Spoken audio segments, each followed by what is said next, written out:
Eu sou a professora Ana Paula Fragaboldi, diretora da Faculdade de Ciências Sociais e membro do Núcleo de Fé e Cultura da Campinas. Nesta manhã, tenho a honra de conduzir o terceiro dia de colóquio Educação para o Humanismo Universitário, organizado pelo Núcleo de Fé e Cultura e pela Pastoral Universitária da Pontifícia Universidade Católica de Campinas.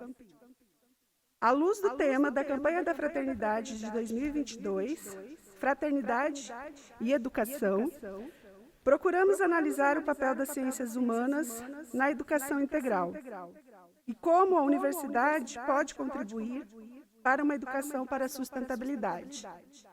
E ainda, marcados por um contexto de pandemia, iremos refletir sobre os desafios que essa nova realidade traz para a educação. Recebemos na segunda-feira o reverendíssimo senhor Padre João Batista Gomes de Lima, diretor-presidente da Associação Nacional de Educação Católica do Brasil. Ontem recebemos o professor doutor Padre Paulo Sérgio Lopes Gonçalves, do Programa de Pós-Graduação em Ciências da Religião. E na manhã de hoje, acompanharemos a conferência do professor doutor Roberto Donato da Silva Júnior, pesquisador da Unicamp.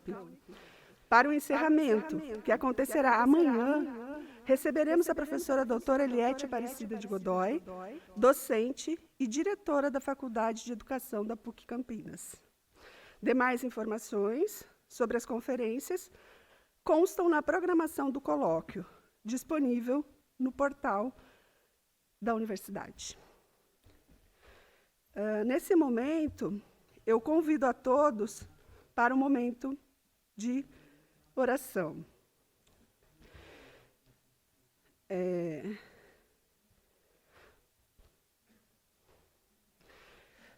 Como o nosso tema de hoje tem o título, né, de Educação para a Sustentabilidade, retomamos aqui a encíclica. Tá ruim? Sério? Retomamos? Foi? Continua.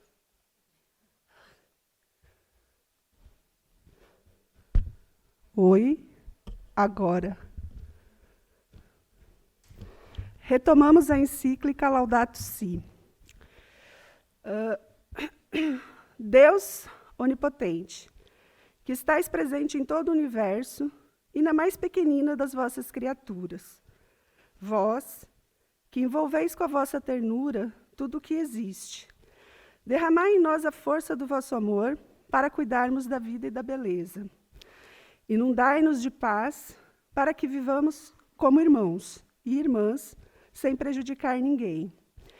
Ó Deus dos pobres, ajudai-nos a resgatar os abandonados e esquecidos desta terra, que valem tanto aos vossos olhos. Curai a nossa vida, para que protejamos o mundo e não o depredemos, para que semeemos beleza e não poluição nem destruição. Tocai os corações daqueles que buscam apenas benefícios à custa dos pobres e da terra. Ensinai-nos a descobrir o valor de cada coisa, a contemplar com encanto, a reconhecer que estamos profundamente unidos com todas as criaturas no nosso caminho para a vossa luz infinita. Obrigado, porque estáis conosco todos os dias. Sustentai-nos, por favor, na nossa luta pela justiça, pelo amor e pela paz. Amém. Para a recepção musical, convidamos o grupo de canto coral do Centro de Cultura e Arte, sob a regência da maestrina Fátima Viegas, que apresentará o programa e os integrantes do grupo. Bem-vinda, Fátima.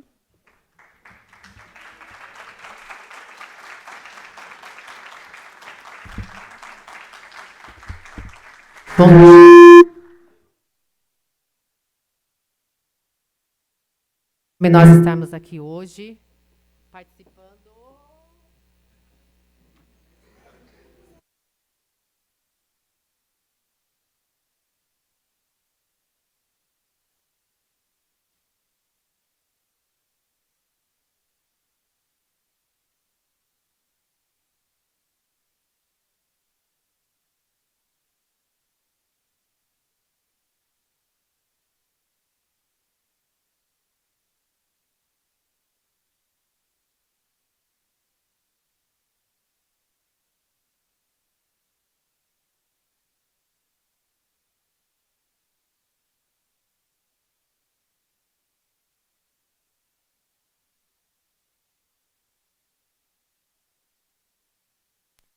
Garota de Ipanema, uau, obrigada, querido. Garota de Ipanema, de Tom Jobim e Vinícius de Moraes. E Vamos Fugir, de Gilberto Gil, tá bom? Quem souber cantar algumas delas e quiser cantar com a gente, fique à vontade. Então, aqui os nossos cantores. David Diógenes Deilson, que são do curso de Filosofia.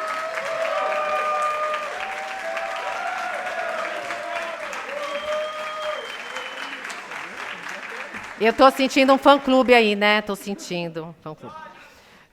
Nós temos aqui o Pedro e o Marco Argento, que são de Campus 2. Uma salva de palmas para eles, eles vieram lá do Campus 2. Oscar Nucci, que é do curso de jornalismo. A Eliana, que é aluna funcionária, também do curso de jornalismo.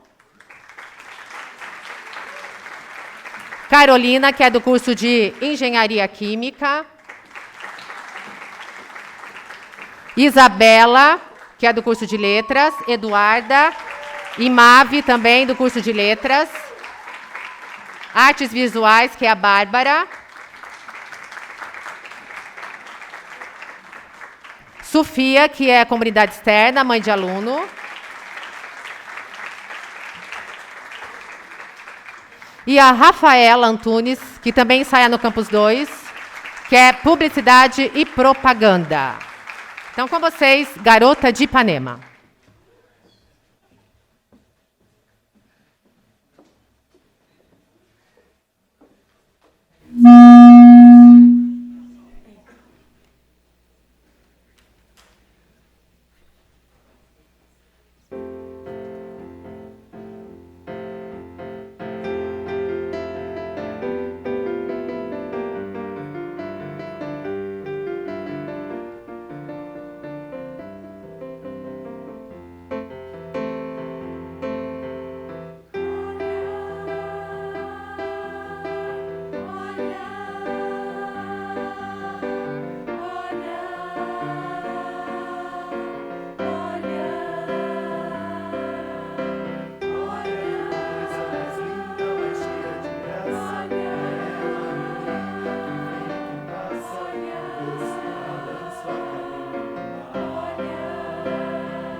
Vamos fugir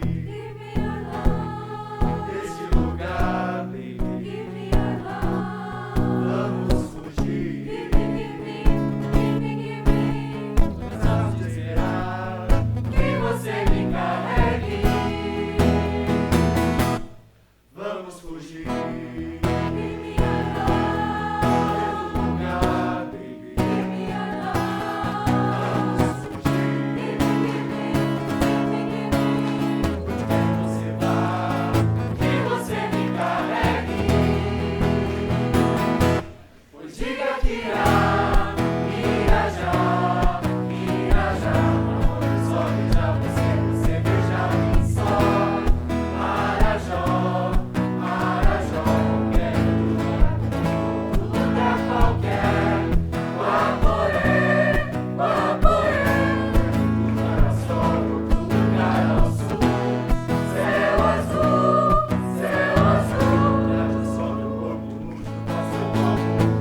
Obrigada.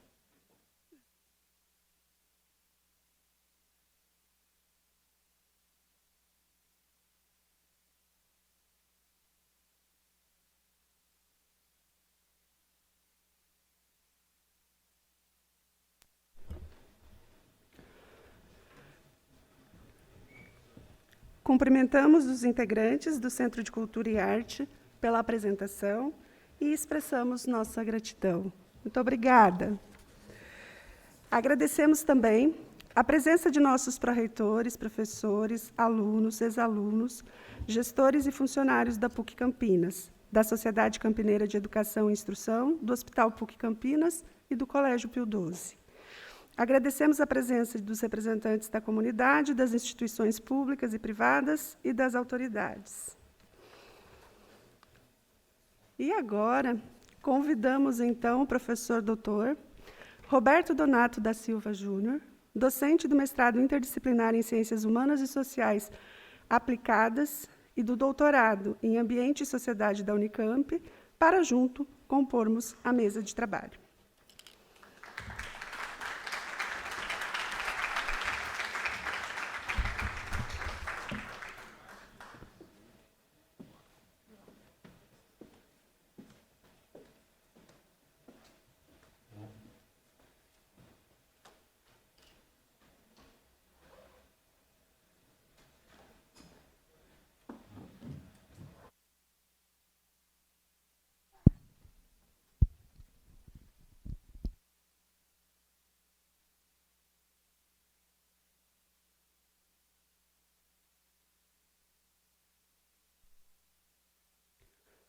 Bom,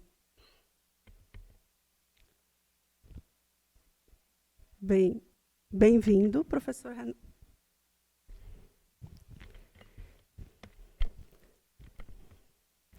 Bem-vindo, professor Roberto Donato. É um prazer tê-lo conosco nessa manhã, nosso amigo, nosso ex-colega, né? O professor Donato foi aí professor da PUC Campinas, integrador acadêmico de graduação, né? Tivemos a oportunidade de desenvolvermos aí alguns trabalhos em conjunto por um determinado período. É uma honra tê-lo conosco nessa manhã. O professor Roberto Donato da Silva Júnior é docente do mestrado interdisciplinar em Ciências Humanas e Sociais Aplicadas e do doutorado em Ambiente e Sociedade da Unicamp. Professor doutor do Núcleo Geral Comum, do mestrado interdisciplinar, todos no âmbito da Universidade Estadual de Campinas. Possui graduação, licenciatura e bacharelado em Ciências Sociais, mestrado em Sociologia pela Faculdade de Ciências e Letras do campus de Araraquara, da Universidade Estadual Paulista Júlio de Mesquita Filho, e doutorado em Ambiente e Sociedade pelo Programa de Pós-Graduação em Ambiente e Sociedade do Núcleo de Estudos e Pesquisas Ambientais. Atualmente, ele é assessor docente do Gabinete do Reitor e editor adjunto da revista Ambiente e Sociedade. Atua também nas diretorias da Associação Nacional de Pesquisa e Pós-Graduação Interdisciplinar em Sociais e Humanidades e na Associação Nacional de Pós-Graduação em Pesquisa em Ambiente e Sociedade, AMPAS.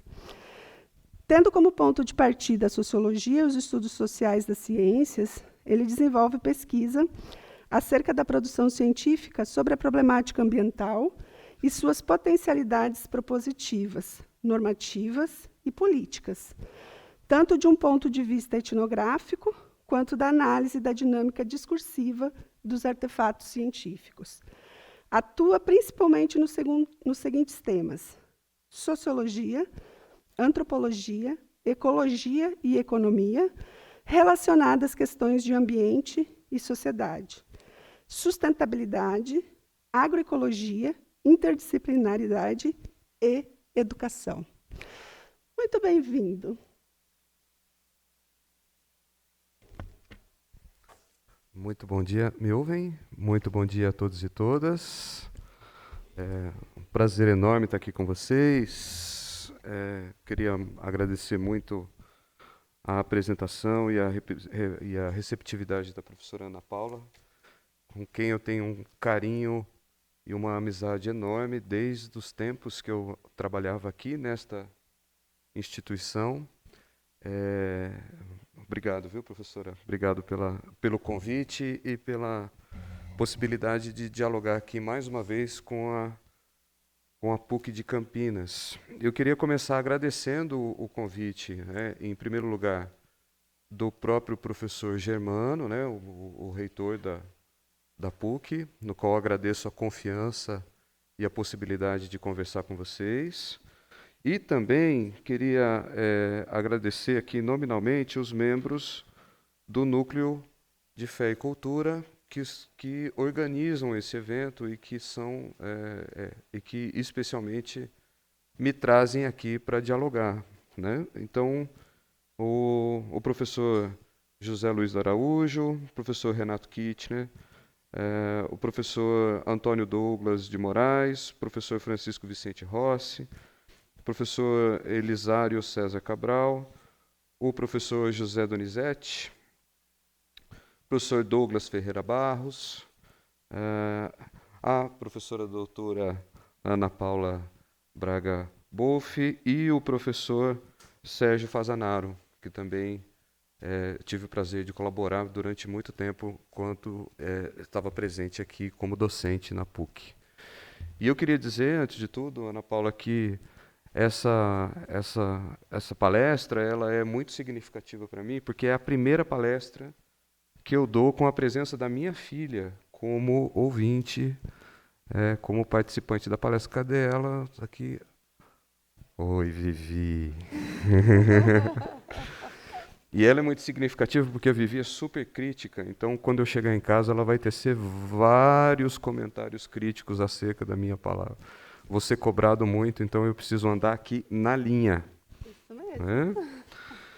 Pois bem, bom, feitos os agradecimentos, né, eu queria começar discutindo, né, ou trabalhando com a importância do tema, né?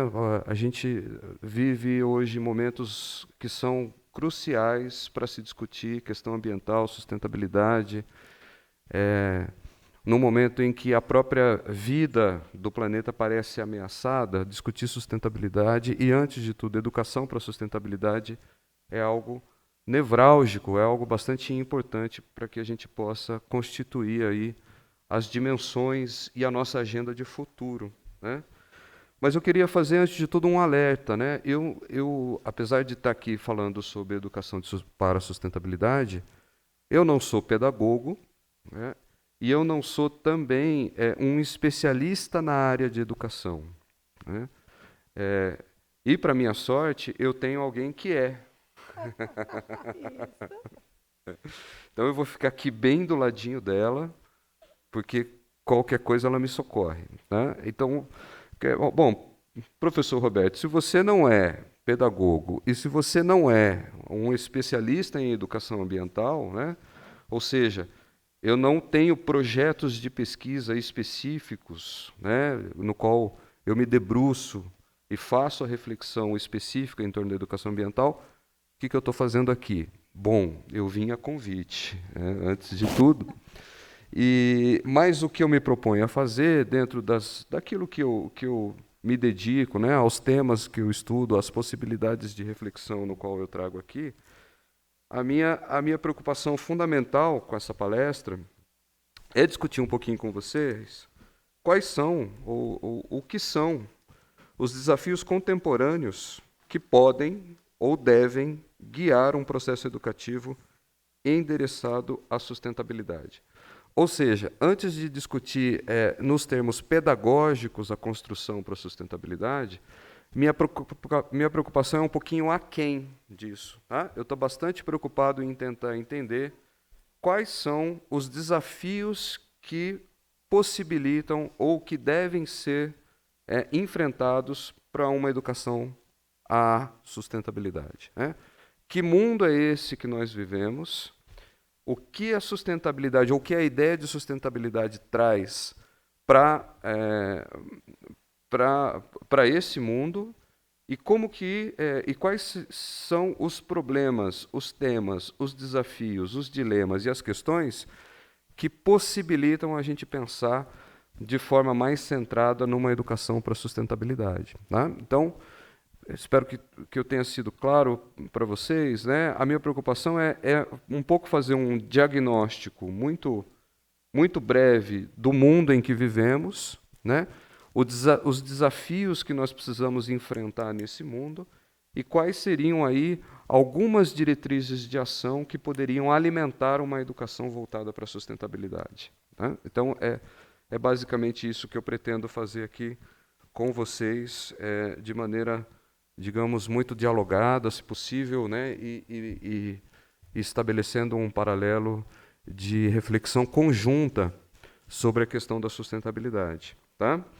Bom, para que a gente possa, então, pensar nos desafios, né, que o mundo nos coloca para uma educação à sustentabilidade, eu me proponho a fazer basicamente 3 coisas, né, ou três, preciso trabalhar aqui em 3 momentos com vocês, que são: 1, quais os contornos de um mundo que precisa de sustentabilidade? Que mundo é esse? Né? Que diagnóstico de mundo nós podemos fazer, levando em consideração que uma sociedade, ou uma humanidade, ou um coletivo de seres, que não precisam ser só humanos, mas também não humanos, que precisam pensar centralmente na questão da sustentabilidade, né? O que está acontecendo com a gente.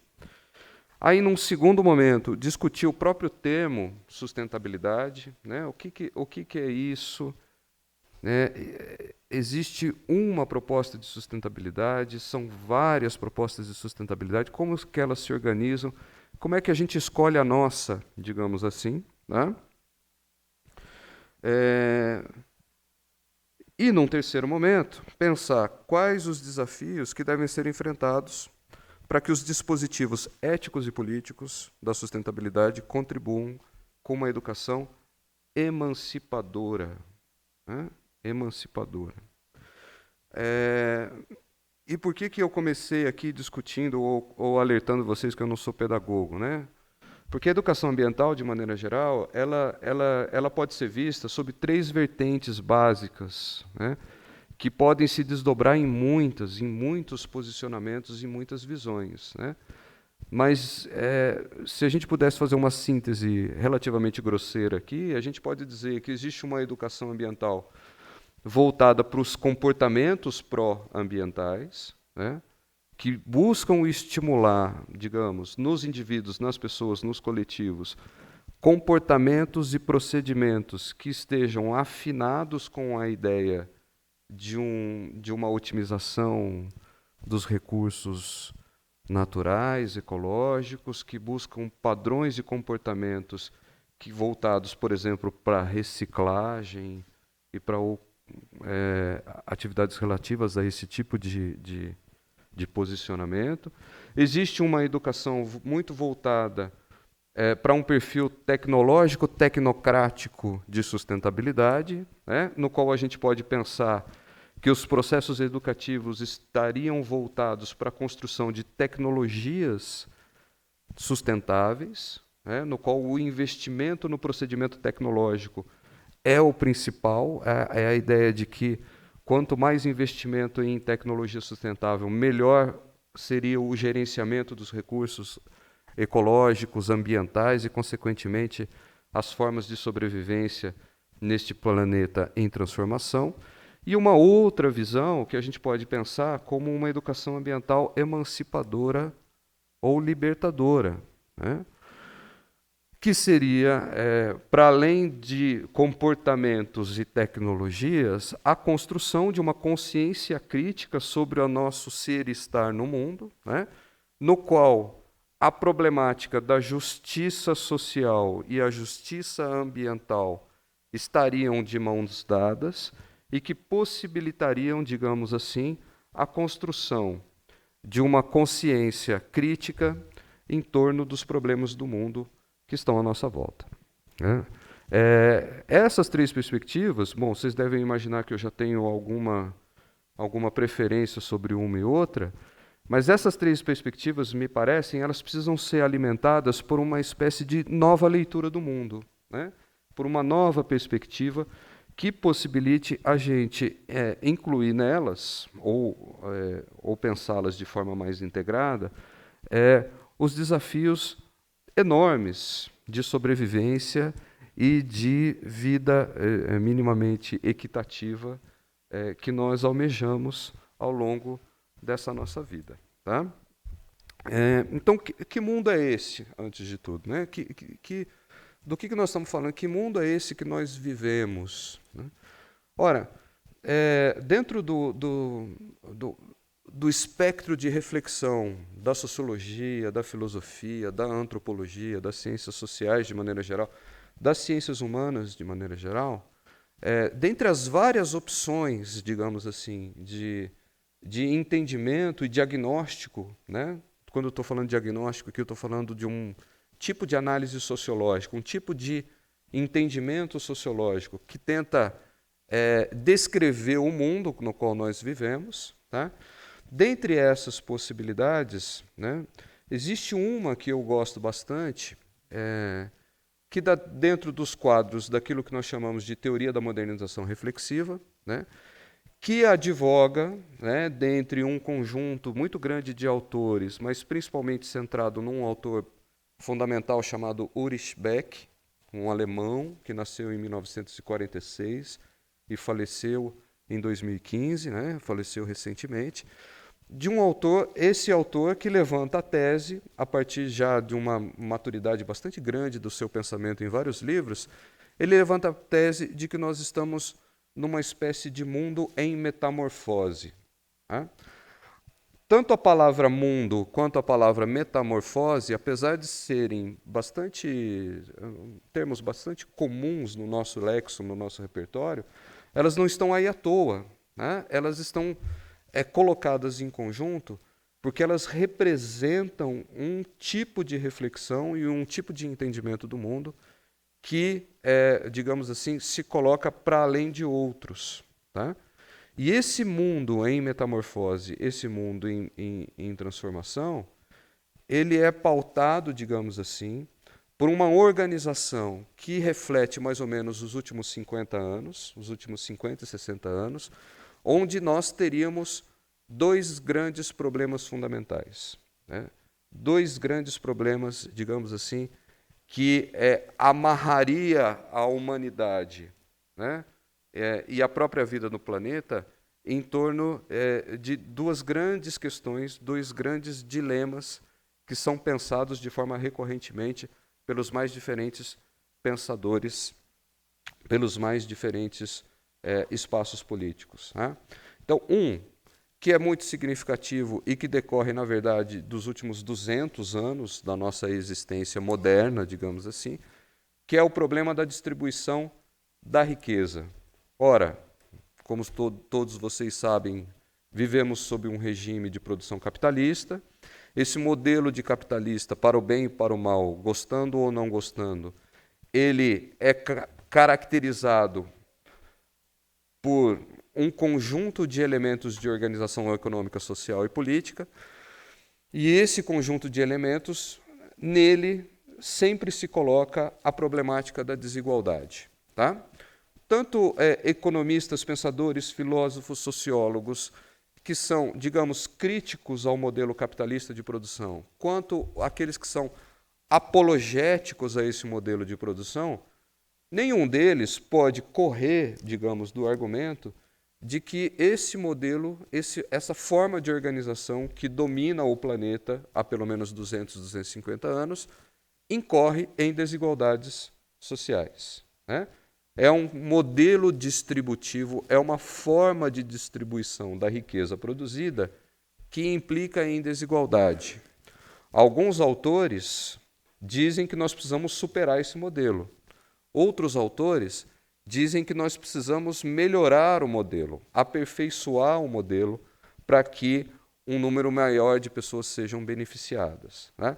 Mas, de forma geral, a pauta e a discussão estabelecida nos últimos 200 anos gira fundamentalmente, não apenas no espectro das discussões acadêmicas, mas no próprio debate político, né?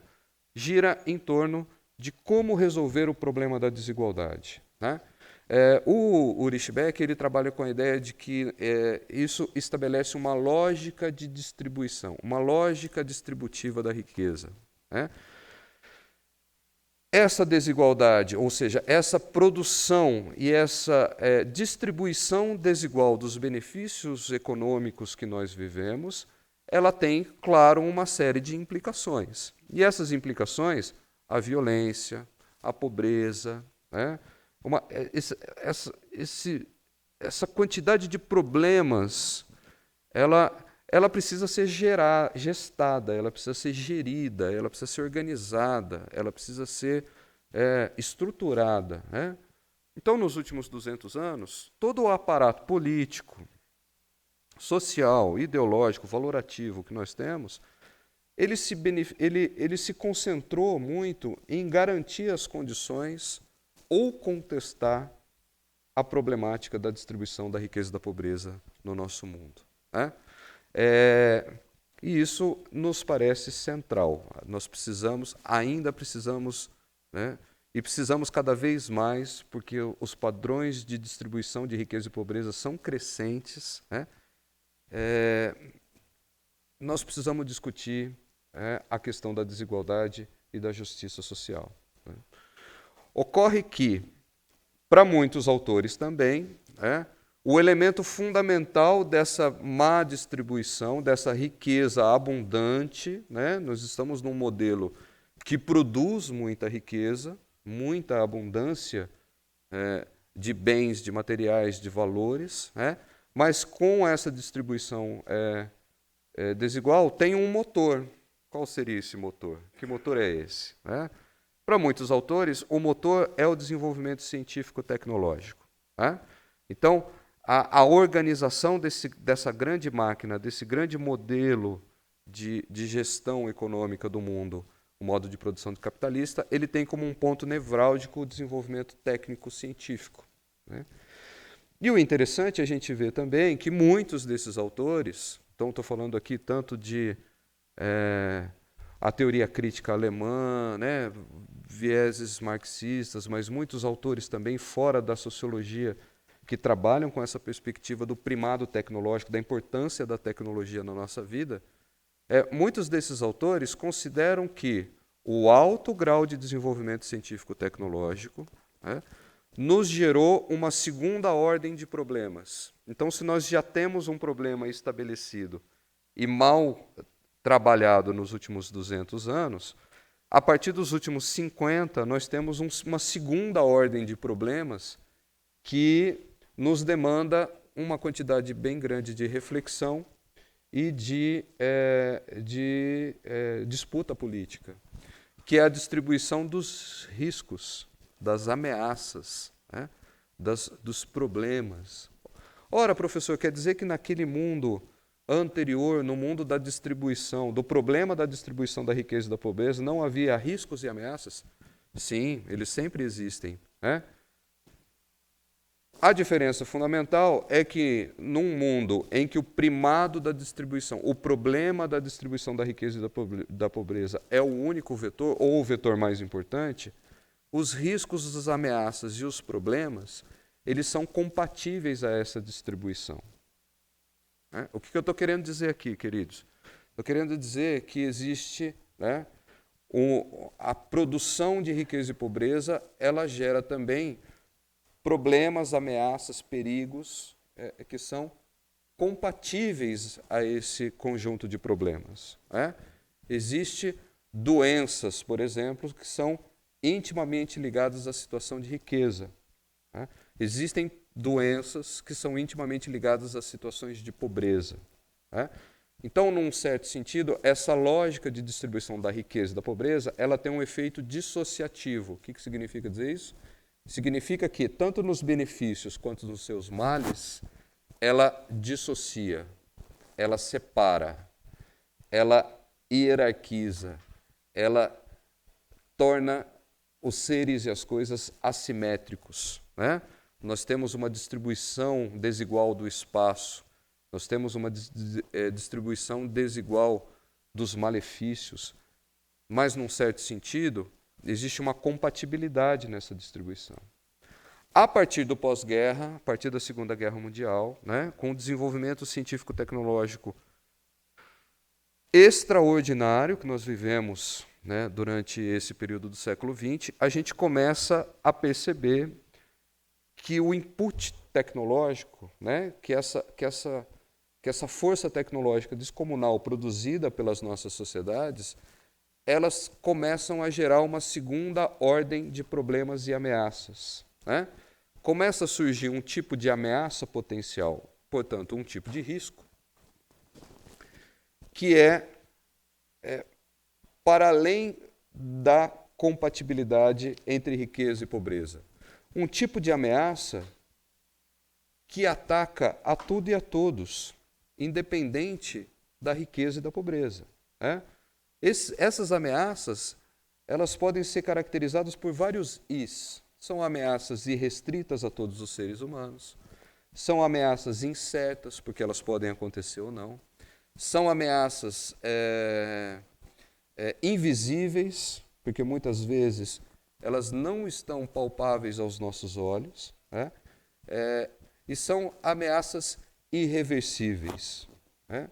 Então, a partir da década de 60 e 70, e nós estamos num momento bastante importante, porque dia 4 de junho, 5 de junho, nós temos aqui a rememoração dos 50 anos da Conferência de Estocolmo, né, que é a primeira grande discussão global em torno das questões ambientais.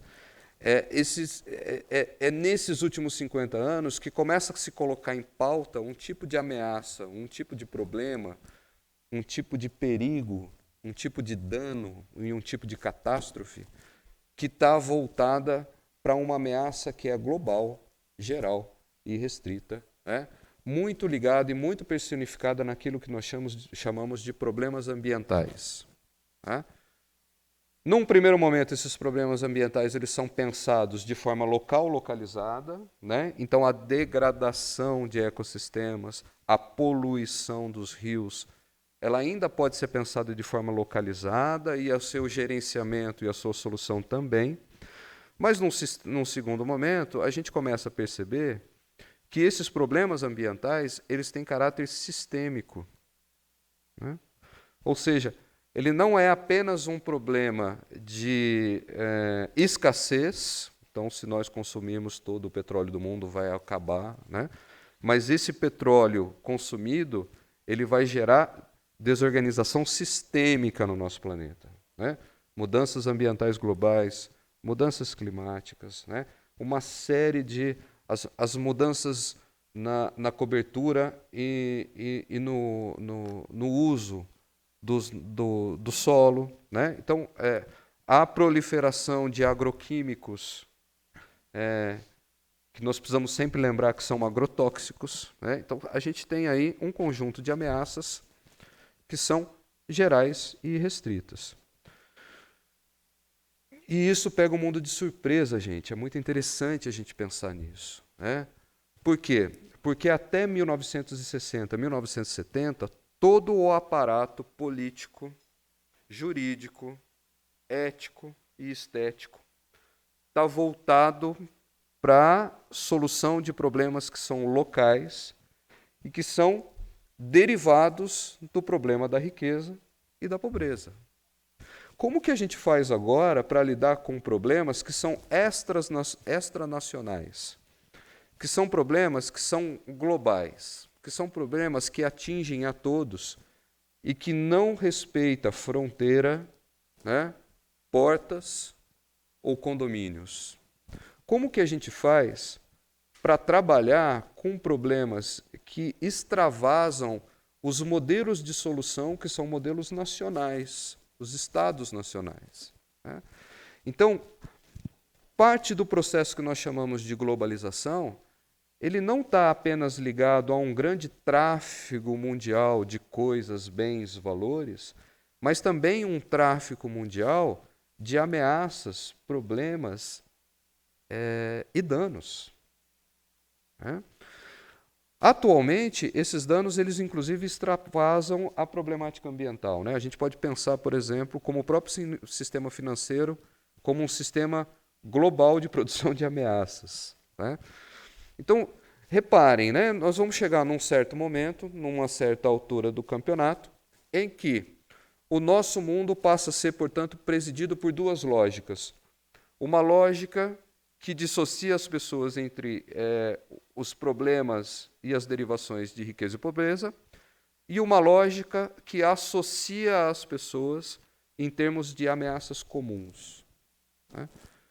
Esse mundo, para o Ulrich Beck, é um mundo que é tão dinâmico, que gera problemas e desafios tão extraordinários, no bom e no mau sentido, para a humanidade, que produz um mundo em metamorfose.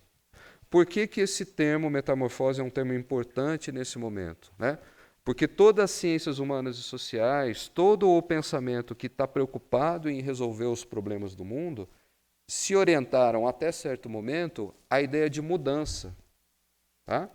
A mudança, ela é e foi a reflexão fundamental de sociólogos, políticos, cientistas políticos, antropólogos, né? E o Ulrich Beck trabalha então com a ideia de que, olha, nós estamos num momento agora em que a mudança, a ideia de mudança, ela não é mais potente para pensar o mundo, porque o mundo está em metamorfose, o mundo está em uma mudança qualitativa, né, que não pode ser mais previsto pelos modelos de entendimento do mundo através de mudanças, né? E esse modelo, ele implica, inclusive, nos questionamentos de fronteiras que são fundamentais no nosso pensamento, na organização da nossa forma de pensar e viver, né? Portanto, a fronteira entre natureza e cultura, a fronteira entre ciência e política, a fronteira entre indivíduo e coletividade, elas começam a ser questionadas, né? Um eucalipto transgênico, né, que recebe milhões e milhões de reais por parte das agências de financiamento e da própria indústria de papel e celulose, para que aquela árvore seja beneficiada de modo a servir a indústria, a própria indústria de papel e celulose. A quantidade de ciência, de projeto, de laboratório que é embutido nesse eucalipto transgênico, nesse eucalipto clonado, né? A quantidade de pensamento científico que está materializada dentro desse ser biológico faz com que esse ser biológico, o eucalipto, a árvore de eucalipto, não seja mais tão somente um elemento da natureza, mas ela passa a ser um artefato socioecológico, né? Então, nessa brincadeira, as mudanças climáticas, né, o advento de ecossistemas inteiros alterados nos seus padrões de biodiversidade e de manutenção dos ecossistemas, eles passam a ser veementemente alterados pelas várias formas de ação científico-tecnológica, né? Então, nós temos um mundo agora gerido, portanto, por duas lógicas, uma lógica da dissociação, uma lógica da associação, né? E que precisa ser pensado e repensado em seus termos políticos, éticos, estéticos, valorativos, né? Que mundo é esse? É um mundo cujas ameaças são tão vertiginosas, são tão grandes, que a pauta fundamental desse mundo passa a ter a ideia de sustentabilidade, né? É um mundo em que a manutenção da nossa própria sobrevivência passa a ser tema e problema, né? O advento, portanto, do termo sustentabilidade, ele está muito ligado à ideia de uma consciência reflexiva, portanto, né, de uma consciência autoconfrontativa, de que nós precisamos agir, né, socialmente e politicamente para a sobrevivência não apenas do próprio ser humano, mas pelas próprias condições de vida no planeta, né? Quando eu estou clamando, pedindo por sustentabilidade, eu estou colocando em questão a própria sobrevivência da vida no planeta. Mas tem uma questão que é bastante interessante, que eu acho que vale a pena a gente discutir aqui. Qual é o conceito de sustentabilidade? A qual conceito de sustentabilidade a gente precisa seguir? Existem sustentabilidades, digamos, fake sustentabilidades? Existem modelos, né? Quer dizer, durante uma boa parte, né? Quer dizer, desde o surgimento do termo desenvolvimento sustentável, né? E desde a generalização da ideia de sustentabilidade, o termo sustentabilidade existe desde o século XVIII. Ele era preferencialmente utilizado por agrônomos no século XVIII e no século XIX, né? Mas ele foi suficientemente conceituado pelos ecólogos do século XX. Tá? E esses ecólogos, da onde que vem a ideia de sustentabilidade? Ela vem do termo capacidade de sustento, ou mais precisamente o termo capacidade de suporte, que é um conceito central na ecologia de populações, né? Que é uma das vertentes da ciência ecológica, que prevê, né, uma certa quantidade / qualidade de recursos que uma determinada espécie precisa para que ela se mantenha ao longo do tempo. Né? Ou seja, para que uma população de formigas possa existir, ela precisa de uma quantidade de solo, uma qualidade de solo, uma quantidade de flores, uma quantidade de vegetais, uma quantidade de recursos que possibilite que aquela população se sustente ao longo do tempo. Né? Mas à medida em que o debate da sobrevivência da população humana e das próprias condições de vida do planeta vão ganhando força entre os anos 70 e os anos 60, há um boom e uma proliferação extraordinária de perspectivas de sustentabilidade. Este professor, no seu doutorado, entre 2009 e 2013, ele, fazendo um estudo sobre os conceitos de sustentabilidade em 4 ciências diferentes, né, ecologia, economia, sociologia e antropologia, eu consegui, através de um método X, né, identificar pelo menos 16 tipos de discursos de sustentabilidade diferentes.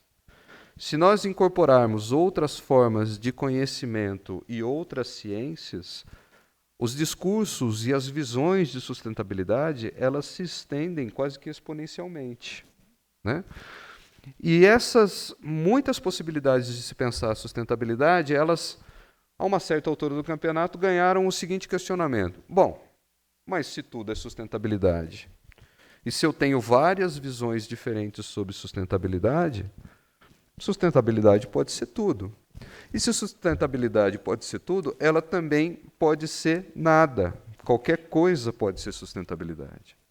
Vejam, a adoção e a proliferação do termo, né, por diferentes grupos, visões, grupos científicos, ciências, comunidades, que adotaram o termo sustentabilidade como guia de orientação no mundo diante dos problemas ambientais e dos problemas sociais que nos avizinham, eles geraram também uma espécie de banalização do termo.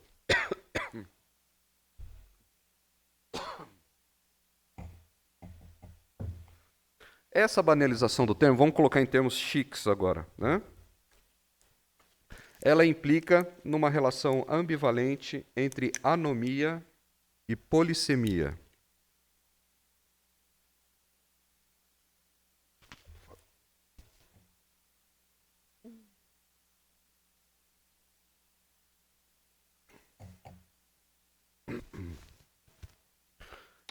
Ela implica, portanto, numa relação ambivalente entre anomia e polissemia. O que significa isso, professor? Ora, são tantos os significados da palavra que ela perde o sentido. Ela perde a possibilidade de definição e de orientação da ação. Né? Então, nós temos desde visões altamente consolidadas e hegemônicas, como aquelas que são orientadas pelo conceito de desenvolvimento sustentável, que é, até hoje, fortemente defendida pela ONU e pelas instâncias internacionais, mas nós temos também visões muito particulares de sustentabilidade que orientam também modos de vida e atuações políticas muito diferentes, né?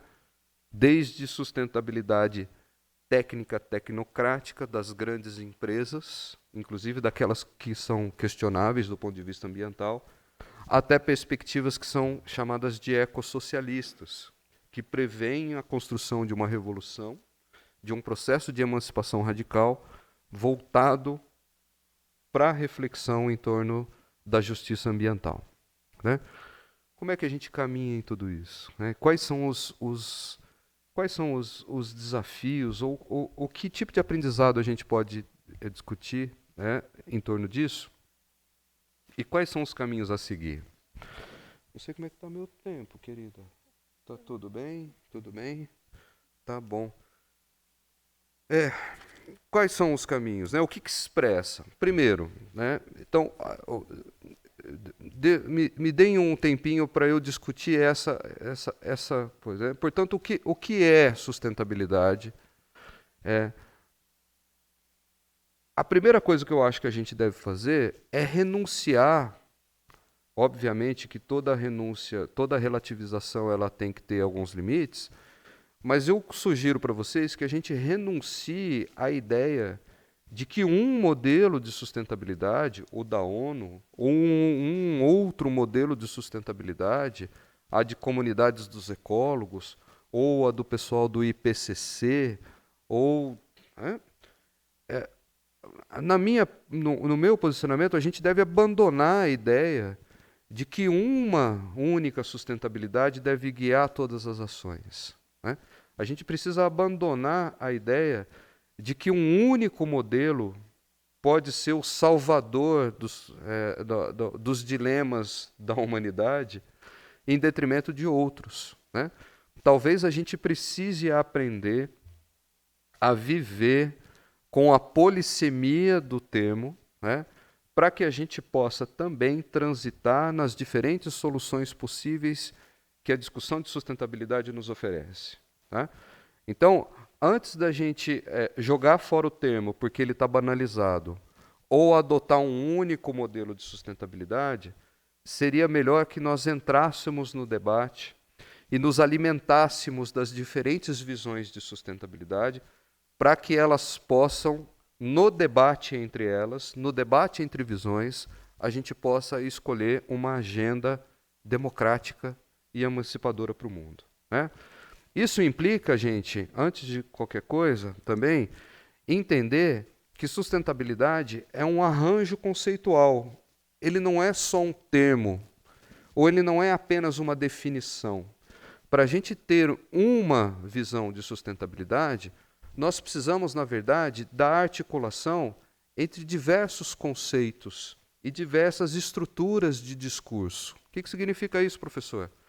Significa que toda vez que eu professo uma visão de sustentabilidade, né, eu articulo uma ontologia do mundo, uma visão de ameaça a esse mundo e uma proposta de solução, né?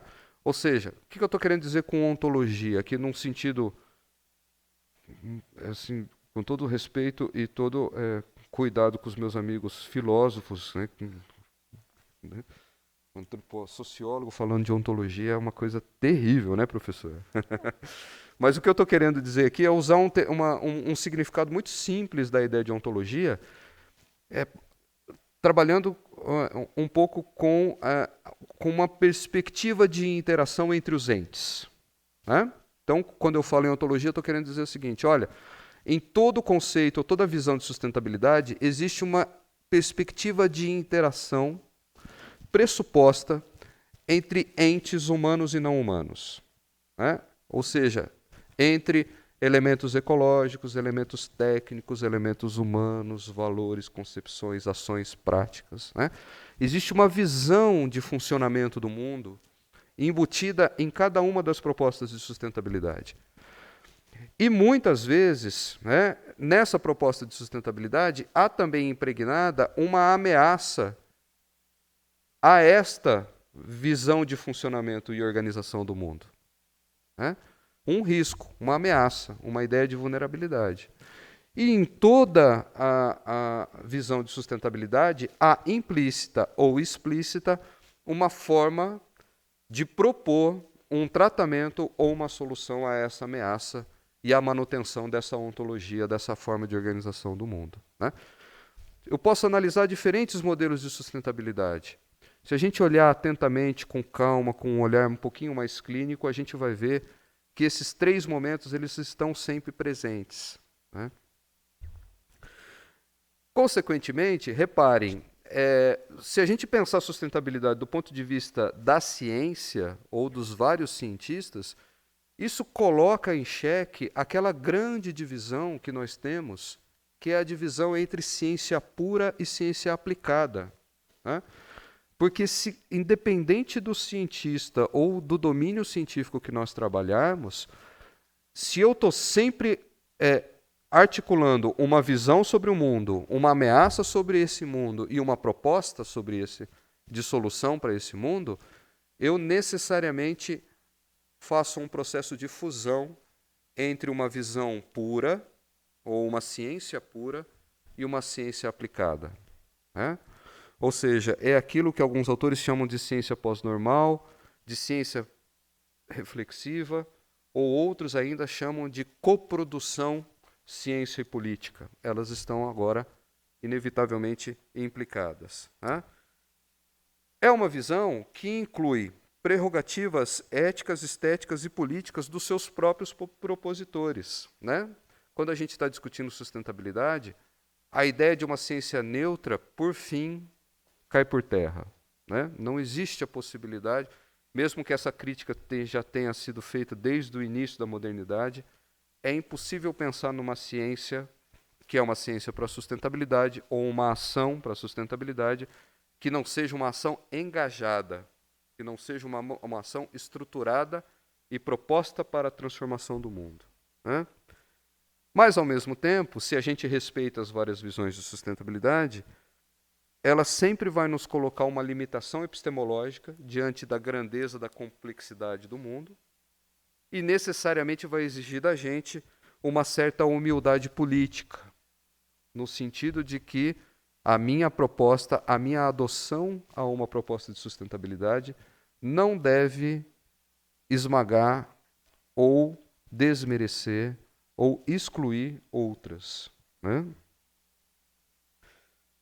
Bom, dito isso, né, que desafios ou que questões nos colocam a ideia de construção de um processo formativo emancipador para a construção da sustentabilidade? Bom, professor, se nós estamos num mundo em que nós precisamos lidar com problemas de dissociação entre riqueza e pobreza, mas associação às exposições das ameaças ambientais. Né? Nós precisamos também lidar com um modelo de entendimento do mundo que rearticula a ciência pura e ciência aplicada. Se nós estamos num modelo em que as pretensões positivistas ou neutrificantes da ciência também já estão abandonadas. Né? Se nós estamos num momento em que a ciência é fundamental, porque sem ciência a gente não consegue lidar com problemas ambientais que muitas vezes são todos extrasensoriais. Ninguém consegue pegar mudança climática na mão, ninguém consegue identificar uma maçã com agrotóxico ou não. Né? Nós sempre precisamos de instrumentos científicos para fazer a avaliação de sustentabilidade, mas, ao mesmo tempo, se a ciência ela precisa ser imersa e confrontada no debate público, que tipo de formação, que tipo de formação para um ser emancipador nós precisamos construir nos termos relativos à polissemia e às diferentes visões de sustentabilidade. E agora? Vamos lá. Uma educação para a sustentabilidade, ela precisa ser para além dos comportamentos pró-ambientais. Ela precisa de um processo de reconstrução do ser no mundo. E não é apenas a adoção de modelos de reciclagem ou de compra de objetos que são sustentavelmente construídos que nós alcançaremos as condições de lidar com o desafio que os problemas ambientais e sociais nos colocam. Elas precisam mais e além do que comportamentos pró-ambientais. Até porque parte significativa dos problemas ambientais, elas estão para além dos comportamentos individuais. Lembramos aqui um lindíssimo pensador da década de 70, chamado Ivan Illich, que lá na década de 70 ele já dizia que parte significativa dos problemas ambientais decorre dos famosos monopólios radicais. Nem que eu queira, e eu posso viver sem celular, mas a telefonia celular e a tecnologia celular vai me atravessar por diversas maneiras. Como atravessa os diferentes povos que ainda conseguem viver isolados das experiências de modernização e ocidentalização do mundo. Nós somos todos atravessados de alguma maneira, nem que seja pela radioatividade, pela telefonia celular. Então, acordos coletivos serão necessários e serão importantes. Uma pedagogia crítica? Sim, obviamente. Nós precisamos continuar investindo num modelo de construção da consciência que seja crítico. Mas essa consciência crítica, ela nos coloca alguns desafios. O primeiro deles é alguns autores, e especificamente um autor francês muito interessante chamado Luc Boltanski, trabalha com a ideia de que a generalização da crítica na nossa consciência gerou uma despotencialização da crítica. O que significa dizer isso? Olha, reparem, somos todos críticos.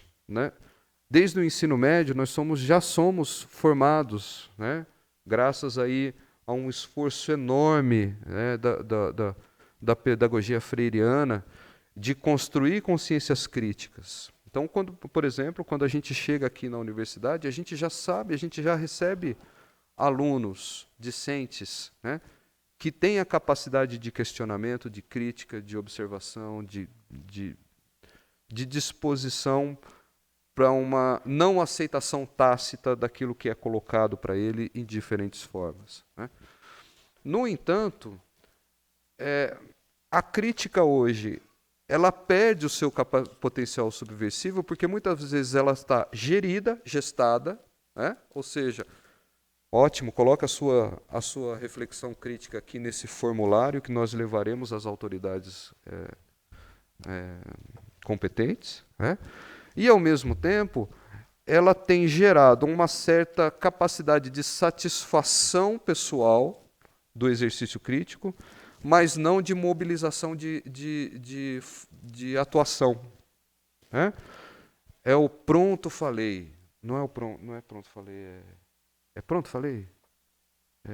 Não, tem uma... Eu acho que não é o pronto, né? Assim... eu acho que é pronto falei, Ou seja, mas a minha atuação no mundo continua, digamos assim, neutralizada, Então é preciso, antes, não só um fortalecimento do pensamento crítico, mas é preciso, antes de tudo, queridos e queridas, uma reinvenção da crítica, no sentido que a crítica resgate a sua atuação mobilizadora diante do mundo. E esse é um desafio enorme em época de redes sociais, de imersão informacional que nós temos no mundo. Esse é um desafio bastante importante. Para mim, como que seria essa reinvenção da crítica? Ela seria, antes de tudo, a potencialização de uma visão compreensiva do mundo, tá? E quando eu estou usando o termo compreensível, eu não estou utilizando aqui a ideia de aquela compreensão de vó, sabe? Que é muito mais complacente ao neto do que um instrumento de entendimento da posição do seu netinho, né? Ou seja, quando eu estou sendo compreensivo aqui, eu não estou querendo dizer que, puxa, eu te compreendo, né? O termo da moda é empático. Eu não estou sendo só empático, mas eu estou construindo um processo de reflexão que tenta captar o sentido da ação das pessoas e das coisas. Né?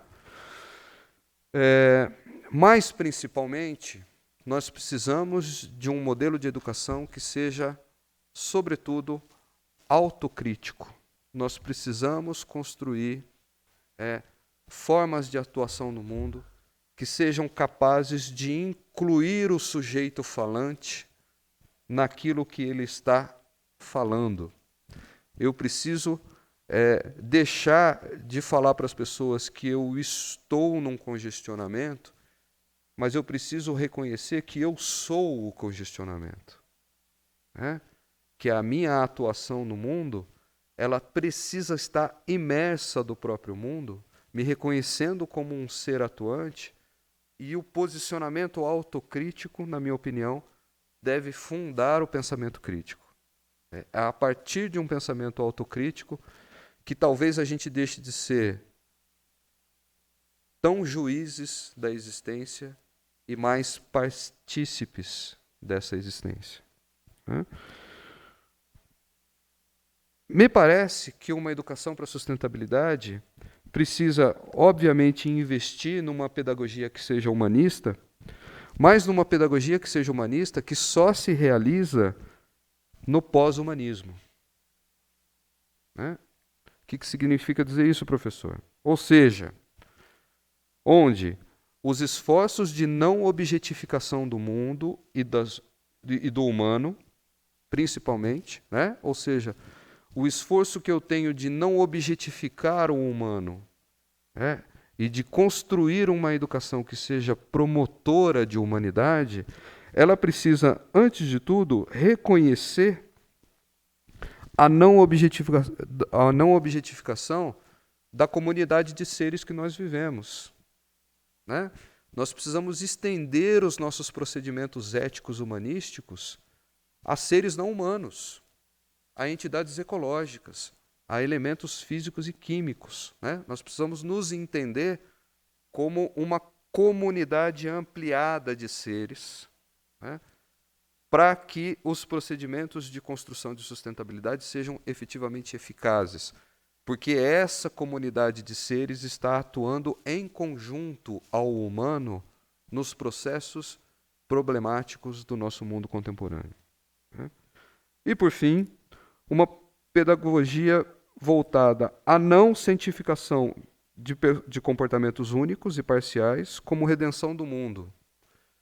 Não é possível mais a gente pensar que a classe trabalhadora, que os jovens, ou qualquer outra estrutura ou movimento social seja capaz de construir uma utopia de mundo que seja redentora desse mundo. Né? A solução, né, e a convivência com o mundo em eterna metamorfose, ela só vai acontecer no frigir das disputas políticas, né, entre diferentes visões de sustentabilidade. Né? Ou seja, a gente precisa entender diferentes modos de ser, modos de agir, como partícipes de uma construção emancipadora do mundo. Né? Porque todas as vezes que a gente investiu num único sujeito para a construção, alguns autoritarismos foram produzidos e foram potencializados nesse processo. Né? Isso implica em reconhecimento do diferente, em reconhecimento de diferentes formas de conhecimento, de diferentes formas de atuação no mundo, de diferentes ontologias, de diferentes perspectivas de ação, e um mundo de menos julgamento e mais atuação colaborativa, né? Isso não implica necessariamente em entender um mundo em harmonia, né? O conflito faz parte dos processos. As disputas são bastante importantes na construção das agendas. Mas é preciso a construção de um ser que seja autocrítico, compreensivo, né? Ciente da ampliação da comunidade de seres, para que uma educação de sustentabilidade possa ter algum tipo de efetividade nesse nosso mundo em grande metamorfose. Acho que é isso, Aninha. Obrigado, gente.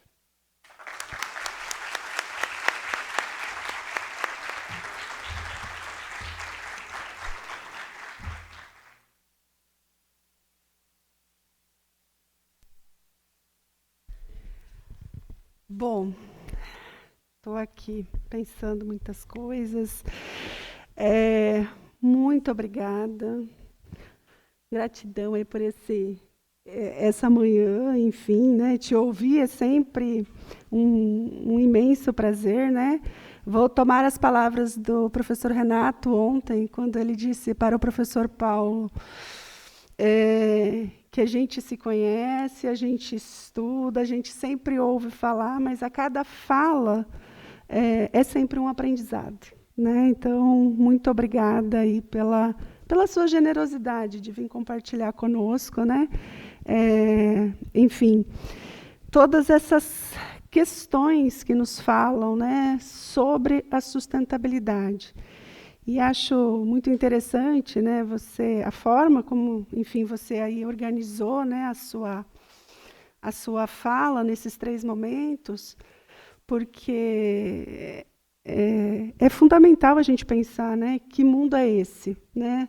Não dá para pensar em sustentabilidade sem partir efetivamente dessa compreensão do mundo que a gente vive, né, dos paradoxos que estão colocados, né, a questão da desigualdade, a questão da pobreza, a questão da violência, a questão da riqueza, né, não tem como falar de pobreza sem falar também da riqueza. Então, você nos convida, né, a costurar ideias para pensar essa sustentabilidade. E mais, né, você finaliza com o que eu talvez entenda, e você pode até me corrigir, né, mas como alguns princípios que precisam ser pensados, precisam ser considerados se a gente pensar uma educação para a sustentabilidade, né? Não tem como a gente pensar numa pedagogia ou numa educação, que eu acho que, inclusive, é um processo mais amplo, de educação para a sustentabilidade, sem passar, né, por essas questões que você coloca, da reinvenção da crítica, da questão da autocrítica. E isso me lembra, inclusive, muito Paulo Freire, quando ele fala na questão da humildade, né? O que você nos diz hoje preciso reconhecer aquilo que eu falo e aquilo que eu sou partícipe. Porque eu estou nesse mundo que eu faço toda uma caracterização, né? Eu faço um perfil do mundo e é como se eu estivesse bem distante dele. E, na verdade, não, né? A gente está aqui cheio de papel, cheio de celular, cheio de tudo, né? Todos os recursos que a gente também questiona, né? Então, acho que é muito importante pensar na questão da humildade e a questão da solidariedade. Acho que é quando você fala, né, dos acordos coletivos, do próprio fortalecimento do pensamento crítico, né? Eu vejo na solidariedade um princípio importante e fundante também para pensar a sustentabilidade, né? Não tem como a gente fazer isso sozinho. Não tem como a gente se salvar, né? Vamos pensar assim, a gente se salvar dessas ameaças e riscos que os problemas dessa dissociação, né, que você nos apresentou, sozinhos. Acho que esse é um ponto de partida, né? E a gente passa muito tempo na formação, na própria educação básica, aprendendo a ser muito individualista, aprendendo a resolver, a empreender agora sozinho, né? A querer resolver as situações, a competir com o meu colega, a ter a melhor nota, ser o primeiro lugar. Enfim, são muitas questões para se pensar. Então, muito obrigada. Bom, temos aqui algumas questões. Vamos começar pela Sabrina, estudante de pedagogia. Ela vai colocar a pergunta para você que o atual modelo econômico vigente acaba por intensificar a exploração dos recursos naturais. É possível dizer que a sustentabilidade é um caminho para minimizar os impactos ambientais? Pode-se dizer que apenas a superação do modelo econômico seria a solução dos problemas ambientais? Você prefere uma de cada vez? Ou... Não. Eu acho que eu posso pontuar. Tá. Eu não escrito. Tá bom. Sabrina, cadê a Sabrina? Cadê? Ah, tá bom. É importante a gente conseguir ver quem que... Obrigado, viu, Sabrina, pela sua questão. Você está certíssima nas suas colocações, na minha opinião, né? E quando a gente estava discutindo lá os riscos ambientais contemporâneos, um dos Is, lembra que eu falei de vários Is? Um deles é o I da irreversibilidade, né?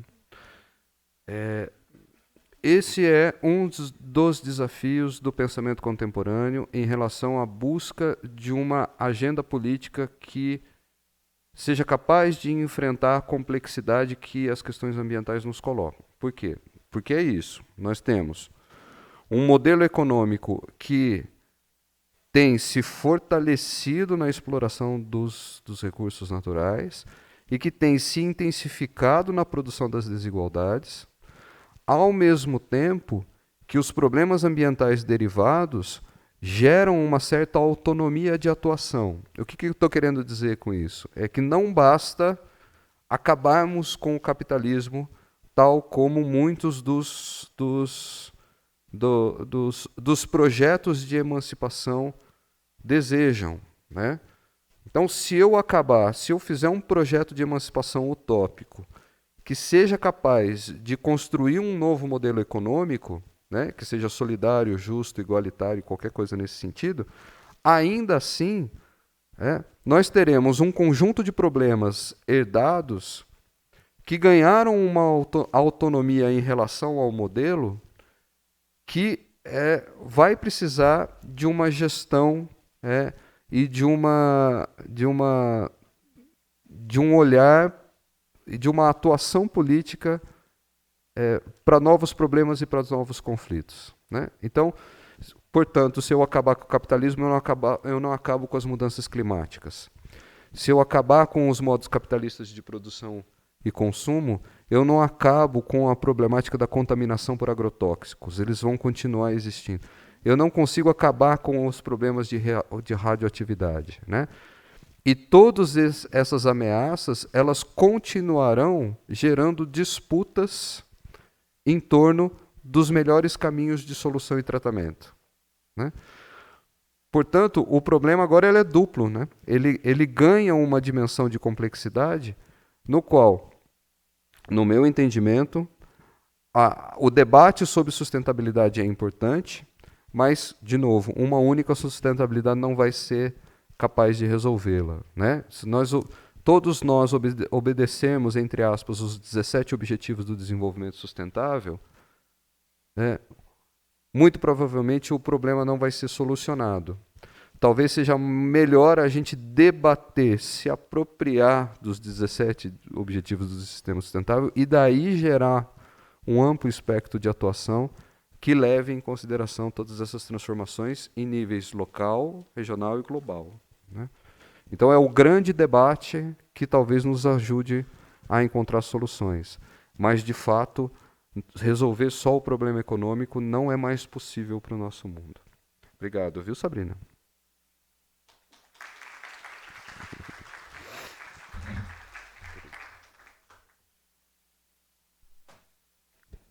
Agora do Mendes, da filosofia. Ele escreve: observa a sustentabilidade muito similar a uma utopia.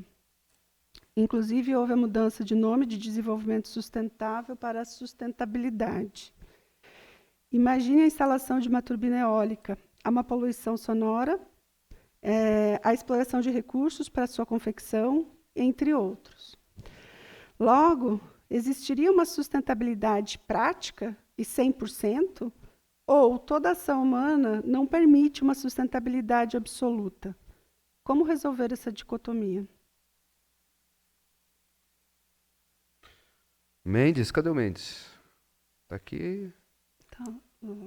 Bom dia. Mendes, a tua questão é bastante interessante, porque, na minha opinião, não seria possível uma sustentabilidade prática, nem uma sustentabilidade possível, mas uma comunidade de sustentabilidades limitadas e digamos, vigilante de outros modelos de sustentabilidade.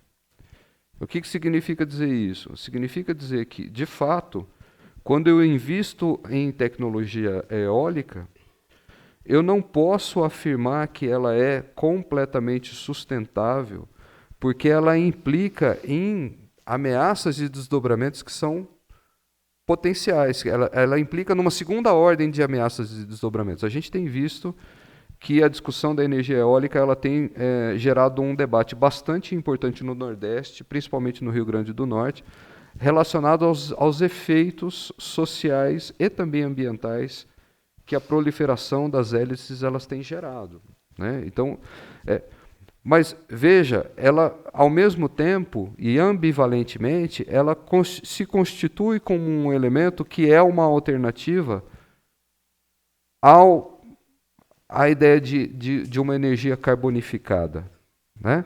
Então, repare, se eu tenho a energia eólica como proposta de sustentabilidade, necessariamente eu preciso de uma série de outras propostas que estejam críticas e vigilantes a esta, para que modelos ou que os problemas derivados também sejam atendidos por uma agenda ambiental amplificada. Não sei se estou sendo claro, Mendes, né? Então, é por isso que eu insisto que é muito importante que a gente tenha diferentes visões e diferentes tipos de atuação, porque em nenhuma ação existe uma prerrogativa de resolução de todos os problemas. Ela sempre vai gerar outros, né? E principalmente as soluções técnico-científicas. Nós temos que sempre reconhecer que toda e qualquer solução técnico-científica gera novos riscos e novas ameaças, mesmo as sustentáveis, né? Dito isso, vale a pena a gente perceber, ou talvez trabalhar com a ideia de que essa própria estrutura dos conceitos de sustentabilidade, as visões de sustentabilidade que eu tenho trabalhado com vocês aqui, né, a ideia de uma ontologia, de uma ameaça à ontologia e de busca de uma solução, ela está ainda reverberando o nosso famoso mito do herói, né? Em todo e qualquer mito do herói, a gente tem uma situação colocada, né?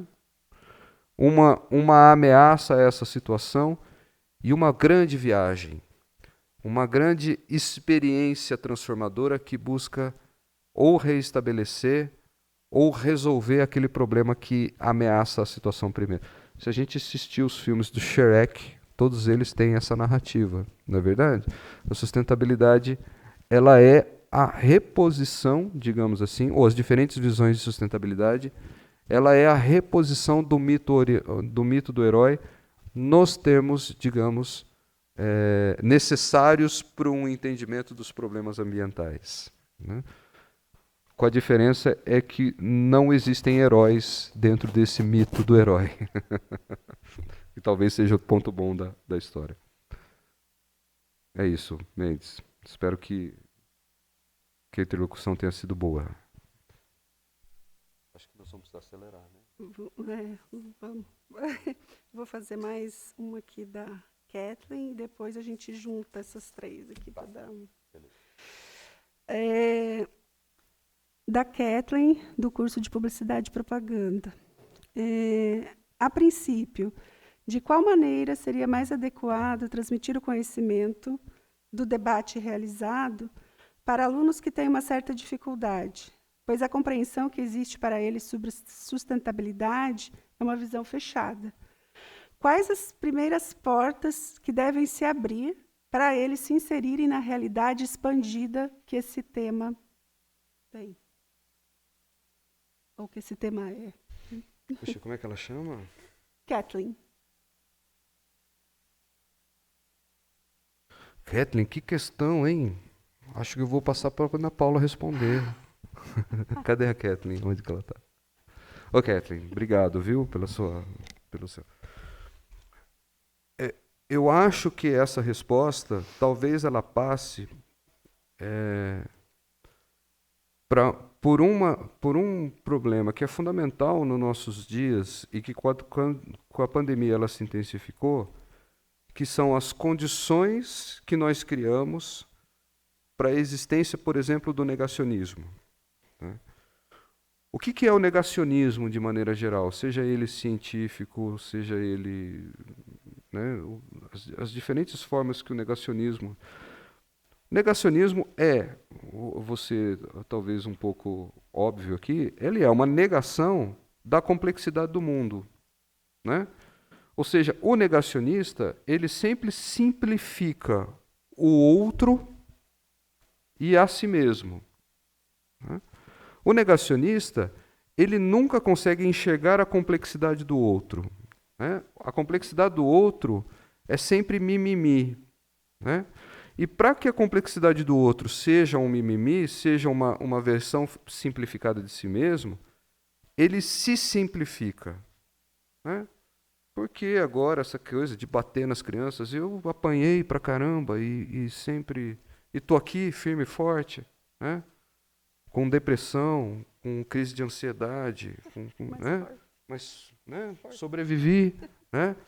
Ou seja, esse processo é super importante a gente talvez entender que a gente precise, talvez seja um dos elementos que faltou aqui na minha fala, eu te agradeço por isso, é construir um conjunto de processos educativos que resgate a capacidade de se enfrentar à complexidade do mundo tal como ele é. Né? A gente construiu, e aí eu me coloco como docente corresponsável sobre isso, a gente criou um mundo em que os processos educativos eles estavam todos voltados para a simplificação. Né? Nunca para trazer, ou em boa medida, esse processo de colégio objetivo do mundo, assim, né? Essa coisa do professor, o professor aula show, o professor que abandona a necessidade de trazer um mundo para além do mundo do próprio aluno, né? Ou seja, de mostrar a complexidade do mundo para quem ainda não foi apresentado a ela, mas esse processo que a gente fez de nos tornar alunos para poder encantar os nossos alunos. Né? Muito disso, e muitas dessas questões, a negação da ciência, a negação das complexidades do mundo, ela está muito voltada para a construção de uma situação em que essa complexidade não seja enfrentada e seja negada. A única alternativa que eu vejo, portanto, é tentar construir uma pedagogia da complexidade, ou seja, uma pedagogia que ensine as nossas crianças, os nossos alunos, os nossos discentes, a enfrentar as dificuldades de um mundo complexo para poder trabalhar com ele. Né? Acho que esse seria o único caminho para te dar uma... Mas Aí, a partir daqui, é com a Ana Paula, que é pedagoga, que ela vai criar os mecanismos para isso. Obrigado, viu, pela sua questão. Nossa, muito interessante, né? Eu estava aqui lembrando do Morin, quando ele fala, né, do pensamento complexo para a educação, né? O mundo das incertezas, da complexidade, do conhecimento, enfim, né? Da não fragmentação, né, do conhecimento e do Adorno, porque passa pela formação humana, né? Com certeza. Acho que a educação para a emancipação nos dá muitos elementos para pensar sobre isso. Ai, eu não sei se vocês ouviram, né? Porque eu com o microfone... enfim, né? Mas eu estava dando algumas dicas, viu, Kathleen, aqui, pensando, enfim, no Morin, quando ele fala do pensamento complexo, né? E mesmo a questão do Adorno, quando ele vai falar de educação e emancipação, da importância da formação humana nos processos educativos. Não é possível pensar um outro mundo sem passar por essas discussões. Olha eu, né? Complementando. Obrigado, Aninha, era isso mesmo. A conversa aqui é boa. E vai longe, porque tem muitas questões. A gente vai juntar agora, essa vai ser a última questão, tá, Beta? E ele, na verdade, é Diógenes, Lucas e Rodolfo. Os três da filosofia. E eles, enfim, as questões deles, né, giram muito em torno da questão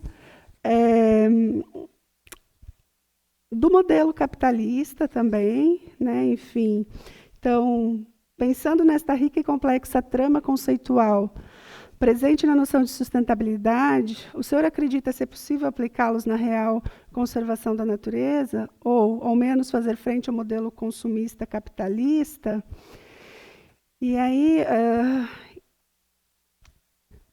o Diógenes ele vai colocar que sempre houve, né, uma tensão entre essas propostas preservacionistas e desenvolvimentistas. E ambas não deixam de lado a discussão sobre sustentabilidade. Aí ele acredita aqui que se foca muito mais na questão florestal do que nas cidades. E aí ele dá o exemplo de que metade da população brasileira não possui acesso ao saneamento básico. Então, para pensar também sobre essas questões. E o Rodolfo, ele pergunta, né, como seria uma economia ecológica na prática? Né, como ela trata o problema presente da escassez. Cria-se um novo mercado?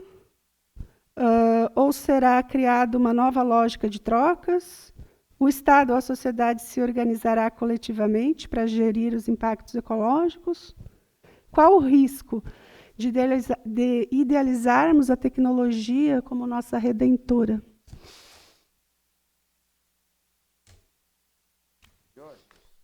Diógenes, Lucas e Rodolfo. As questões que vocês colocaram aqui, cadê o Diógenes? Presente. O Rodolfo e o Lucas, cadê? Obrigado, viu, gente? A questão que vocês colocaram aqui, a gente precisava, na verdade, de um curso, né? Para fazer. A gente está precisando de outra manhã, né? Aqui, pelo menos. Uma disciplina de 40 horas, 15 semanas, 60 horas, 15 semanas. Mas o que eu posso trabalhar aqui nesses poucos minutinhos, que é o seguinte, olha, a discussão ambiental, ela começou num modelo que nós podemos chamar de malthusiano, né? Ou seja, pautado na ideia de que, veja, o excesso de população levaria a uma depleção dos recursos naturais. Não é isso? Nós temos muito ser humano no mundo, essa quantidade enorme de ser humano, ela vai necessariamente escassear os recursos naturais, né? O interessante dessa questão, não que a população não seja uma variável importante, mas existe uma outra visão de sustentabilidade, que, por exemplo, que não prevê o controle da população e que está também dentro de um regime, digamos, demográfico, que trabalha com a ideia de que não é o volume da população, por exemplo, que gera problema ambiental. Que, na verdade, o que geram os problemas ambientais é a distribuição e a forma de consumo da população. Ou seja, né? Então, fica imaginando aqui, eu morando muito pequenininho na casa do meu avô teve 11 filhos, tinha uma casa muito grande, os filhos foram crescendo e construindo puxadinhos no quintal do meu avô, e morava ali naquele aquele complexo habitacional em torno de 25, 30 pessoas, que usava do mesmo aparato material. Repare que essas 25 pessoas, né, se nós fizéssemos um correlato dessas 25 pessoas nos dias de hoje, elas estariam morando em pelo menos 12 domicílios diferentes, né? Então, a maneira pela qual você organiza, distribui a população, né, ela também tem uma implicação muito grande no uso ou não de recursos. Por que eu estou dizendo isso? Porque, primeiro, a questão da escassez é uma questão importante, mas a escassez ela não é mais vista atualmente como um problema em si, né? Mais problemático que a escassez é a desestruturação sistêmica do mundo, né? A gente pode não necessariamente escassear todos os recursos, mas antes desse escasseamento, a nossa ação já ter desarticulado o sistema planetário de maneira geral, e aí as questões catastróficas se colocam todas nessa questão, tá? Essa é uma delas, né? A segunda é que uma solução técnico-tecnocrática sempre investiu na ideia de que se um produto escassear, nós teremos tecnologia para substituir por outro, né? Os economistas clássicos e neoclássicos chamam isso de substitutilidade dos recursos naturais. E, de maneira geral, a ideia de que o sistema econômico colapsa, né, ela, portanto, precisa ser pensada não apenas, portanto, no viés da escassez, no viés da substitutibilidade, mas principalmente pelo viés da organização, do modelo de consumo, né, e na forma, portanto, de se reorganizar esse consumo para esse conjunto de pessoas e esse conjunto de seres. Não sei se eu estou sendo claro. Isso passa por uma superação do capitalismo? Muito provavelmente sim. Mas a superação do capitalismo, de novo, passa a ser, ela por si só, o elemento único de solução? Não necessariamente não, né? Por quê? Porque a fonte fundamental de conflitos relacionados aos problemas ambientais vai continuar se colocando como um problema de vulnerabilidade. Quer dizer, nós ainda teremos condições desiguais de enfrentamento dos problemas ambientais, ainda que as questões econômicas sejam resolvidas. O fato da gente ter igualdade econômica e social não vai nos colocar numa situação também de igualdade climática e ambiental, né? Então, o desafio agora para um pensamento de emancipação e de um pensamento que seja utópico, seja também de pensar numa questão de produção da assimetria do tratamento e da solução dos problemas ambientais e não apenas dos problemas sociais, né? Ou seja, que tipo de organização social e econômica nós precisaríamos para que as assimetrias ambientais também fossem tratadas para além dos problemas, digamos, econômicos. A minha aposta, e eu não tenho solução para isso, tá? Não tenho mesmo, mas a minha aposta é que todos os modelos que nós ainda criamos, mesmo aqueles que são relacionados à ecologia, ao socialismo ecológico, por exemplo, ao ecossocialismo, eles ainda são majoritariamente pensados sobre a lógica da distribuição da riqueza e da pobreza e não necessariamente pela questão da justiça ambiental, né?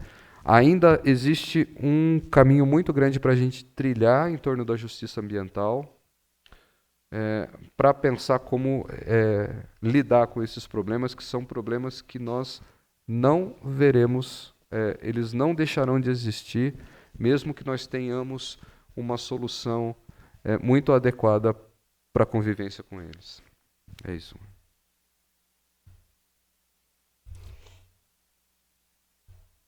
Bom, muito obrigada. Mais uma vez, né, acho que na manhã de hoje aí refletimos então sobre a educação para a sustentabilidade, né, na perspectiva dessa discussão própria da campanha da fraternidade, né, fraternidade e educação, pensando, né, esse papel do cuidar da nossa casa, né, da nossa casa comum.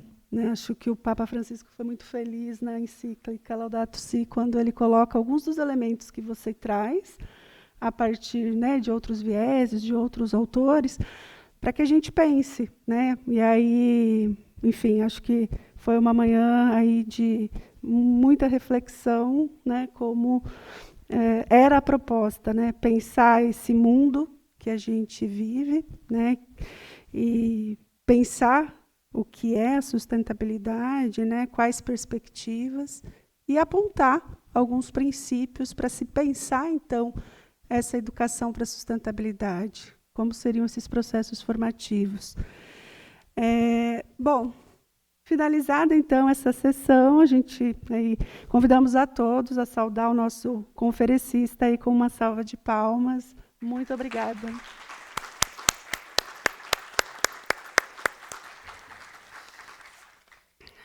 Lembramos a todos que este evento terá seu encerramento amanhã, com a conferência das 9h30, os desafios da educação pós-pandemia, conforme programação divulgada.